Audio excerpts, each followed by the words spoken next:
Friends, இன்றைக்கி நம்ம சேனலில் என்ன வீடியோ பார்க்க போகிறோன்னா முட்டைக்கோஸ் வச்சு தான் ஒரு ரெசிபி வந்து பார்க்க போகிறோம். வாங்க வீடியோக்குள்ளே போகலாம். அதுக்கு நான் முட்டைக்கோஸ் வந்து நீல வாக்கில் கட் பண்ணி எடுத்துருக்கேன். இந்த மாதிரி நல்லா மெல்லிசாக நம்ம கட் பண்ணி எடுத்துக்கலாம். இப்போ ஒரு வெங்காயம் எடுத்திருக்கேன், அதையும் நீல வாக்கில் கட் பண்ணிக்கிறேன்.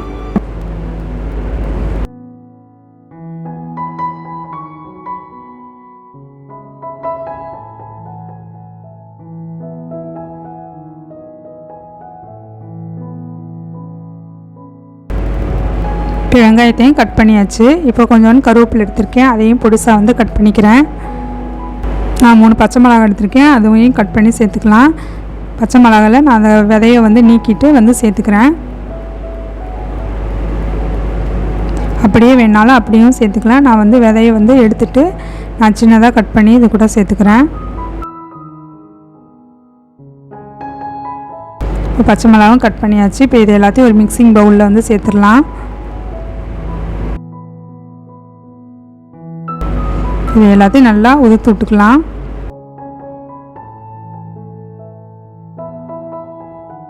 இப்போ நான் வந்து 1/2 கப் அளவுக்கு கடலை மாவு சேர்த்துக்கிறேன். 2 டேபிள் ஸ்பூன் அளவுக்கு அரிசி மாவு சேர்த்துக்கிறேன்.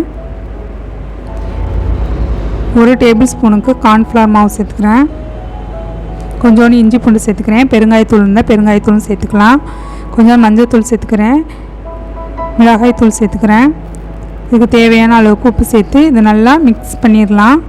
முட்டைக்கோசு மாவு எல்லாமே ஒன்றா மிக்ஸ் ஆகிற வரைக்கும் இதை நம்ம வந்து மிக்ஸ் பண்ணி விடணும். தண்ணி தேவைப்பட்டால் கொஞ்சோண்டு தெளித்து வந்து நம்ம வந்து மிக்ஸ் பண்ணிக்கலாம். முட்டைக்கோஸில் வந்து அந்த மாவு வந்து ஒட்டுற அளவுக்கு நம்ம வந்து இதை பிணைஞ்சு எடுக்கணும். அப்போனா தான் நம்ம எண்ணெயில் போட்டு பொரிக்கும் போது நல்லா கிறிஸ்பியாகவும் வரும். ஃபஸ்ட்டு இதை மிக்ஸ் பண்ணிவிட்டு தண்ணி தேவைப்பட்டால் மட்டும் நம்ம கொஞ்சம் வந்து தண்ணி வந்து தெளிச்சிக்கலாம். ரொம்ப தண்ணி ஊற்றிடாமல் கொஞ்சமாக லைட்டாக தெளித்து நம்ம வந்து மாவு வந்து பிணையணும். கொஞ்சம் உதிரியாக இருக்கிற மாதிரி இருக்குது, அதனால் நான் கொஞ்சம் வந்து தண்ணி வந்து தெளிச்சுக்கிறேன். தெளித்து இது நல்லா மிக்ஸ் பண்ணிடுறேன்.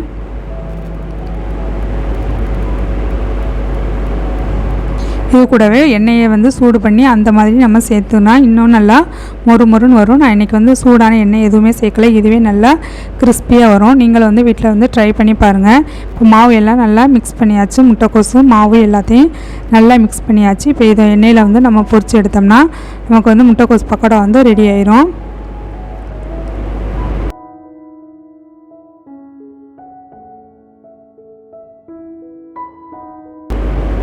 எண்ணெய் வந்து காய வச்சுருக்கேன். இப்போ இதை வந்து நம்ம போட்டு பொரித்து எடுத்தோம்னா நம்ம முட்டைக்கோஸ் பக்கோடா வந்து ரெடி ஆயிரும். முட்டைக்கோஸை நல்லா உதுத்த மாதிரி எண்ணெயில் வந்து சேர்க்கணும். எண்ணெயில் சேர்த்து கொஞ்சம் அந்த பபிள்ஸ்லாம் அடங்கினதுக்கப்புறமா நம்ம வந்து கரண்டி விட்டு கிண்டி விட்டுக்கலாம். இப்போ பபிள்ஸ் கொஞ்சம் அடங்கியிருக்கு. இப்போ நான் இந்த வந்து கிளறி விட்டுக்கிறேன். நல்லா கிளறி விட்டு நல்லா கிறிஸ்ப் ஆகிற வரைக்கும் இதை நான் வந்து பொரித்து எடுக்கணும்.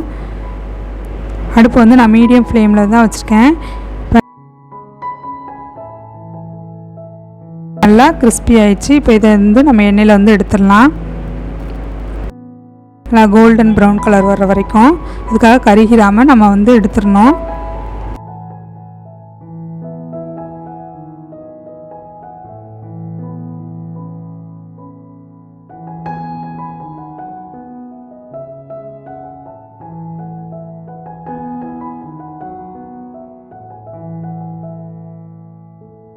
இதே போல் மீதி இருக்கிற இதையும் போட்டு நம்ம பொரிச்சு எடுத்தால் நம்மளோட முட்டைக்கோஸ் பக்கோடா வந்து ரெடி ஆயிரும்.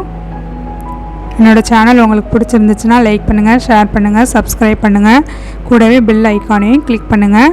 நீங்களும் இந்த ரெசிபியை வந்து வீட்டில் வந்து ட்ரை பண்ணி பாருங்கள். இது நம்ம சாப்பாடுக்கும் வந்து சைட் டிஷ்ஷாக வச்சுக்கலாம், இல்லை ஈவினிங் ஸ்நாக்ஸாகவும் நம்ம வந்து வச்சுக்கலாம். இது நல்லா காற்று போகாத டப்பாவில் வந்து போட்டு வச்சோம்னா நல்லா கிறிஸ்பியாக வந்து இருக்கும். இப்போ லாஸ்ட்டாக கொஞ்சோண்டு கருவேப்பிலை வறுத்து நான் இது கூட சேர்த்துக்கிறேன். இப்போ நம்ம முட்டைக்கோஸ் பக்கோடாவும் தயாராகிடுச்சு.